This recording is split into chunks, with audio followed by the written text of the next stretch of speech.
Rezultatet e javës së 31 hoqën dilemën sa i përket të tre ekipeve që në sezonin e ardhshëm do të garojnë në Ligën e dytë.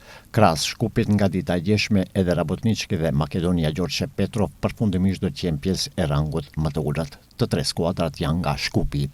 Në Gostivar, Arsimi dhe Bashkimi luajtën barazim 1-1 dhe akoma mbeten në dyshim nëse do t'i ikin balotazhit. Bashkimi ka 41 pikë, Arsimi 40, APA Brera 37 dhe Pelisteri 36 pikë.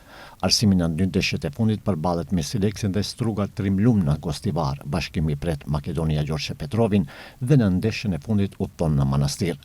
Në ndeshjet e djeshme u regjistruan këto rezultate: Arsimi Bashkimi 1-1, APA Brera Rabotnički 2-2 dhe Makedonia Gjorçe Petrov Tikveshi 1-4.